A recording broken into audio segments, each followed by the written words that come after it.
This is another in the first read series where I just read a poem by a poet I don't know or know very little about and just read it for the sheer joy. I'm not trying to teach anything or give you the one explanation of what that poem is about. I might actually change my mind if I go back and reread it. I might have a totally different experience. This is just about the joy of approaching poetry for the first time and seeing what it says to you without worrying about difficulties or whatever there is. So this is from Apartment Poetry. This is a great little journal if you haven't seen it. They do apartments. Each issue is looks like a floor of apartments, like 6A, 6B, 6C, as you can see on the screen here.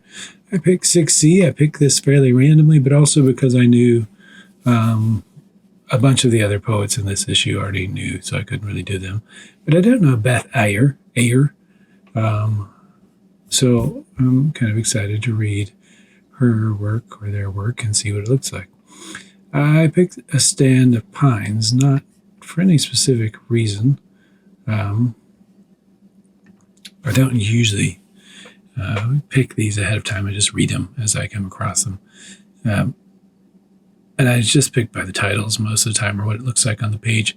I always like to look at something on a page first. So this one has these fairly regular looking stanzas. They're mostly three or like a couple of 2-line stanzas in here.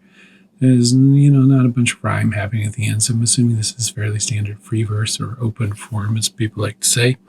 So I'm just going to read it and see what it says. In a stand of pines. When this tree was living, it stood still in this grove. Now it does the same. Right. It's fairly straightforward. This tree was living. We don't really know what's happened to it now. The tree's not living. It's dead, and it's in this grove. It's still there. I'm a little bothered sometimes by the capitalization at the beginning of lines if it doesn't need to be there. I'm not sure why. It feels like a word thing or something, or word processor thing. But maybe there's a point to it here.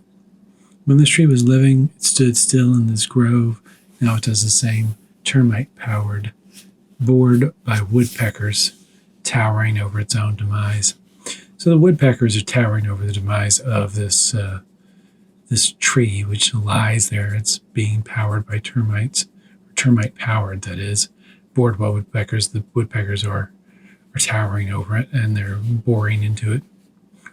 People come here still with their mysticism, leaving evidence in twigs. And this is just kind of a nice commentary on it. Like, people are still coming here, looking for something, looking for mysticism in the forest, and breaking twigs as they go. So they're not very subtle as they go, and leaving evidence.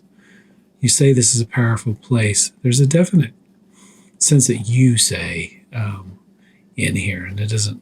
I'm not suggesting the speaker is saying this isn't a powerful place, but it's a very clear sense of you say it's a powerful place as if the you is like a human that's there. I say, I see what you mean. It's a conversation, right? This is a powerful place. These trees are picking up after themselves while for millennia we've been rotting below ground, which is an explanation of why this is a powerful place, but it might not be the mystic, powerful place that the first speaker was looking for. This is a much more practical look at things, and with an awareness of the environmental damage we've been doing to the planet. The trees are picking up for themselves. We're rotting below ground. The tree stops reaching for sun. Human corpses smell unpleasant.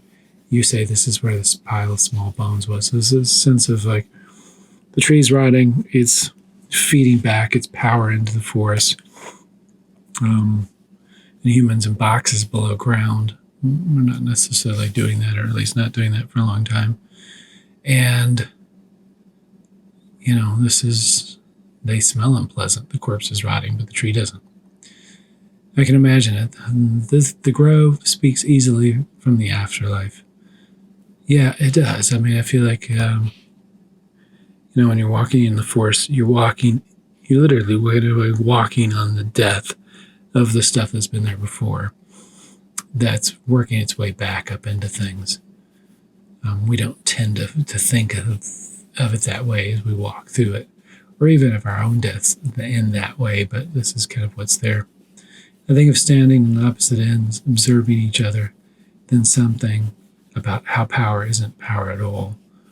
this kind of sense of power is what we see as a human power from a human perspective isn't necessarily what is power or powering, like the termite powered in the beginning, isn't what's happening.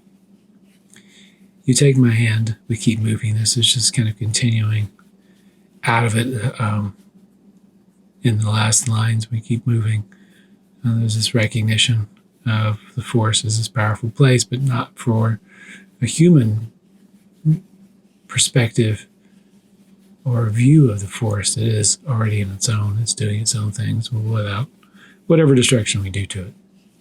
In a stand of pines, I feel like, I like this poem. It's fairly straightforward in its what it's trying to say, and I think that's fairly on purpose because this is a message you're trying to get out, and you don't want to get it lost in the kind of poetic nature or the words themselves. So enjoyable piece. Beth Ayer. I look forward to reading some more of this person's pieces. There's some more here in the apartment, so I'll read those separately.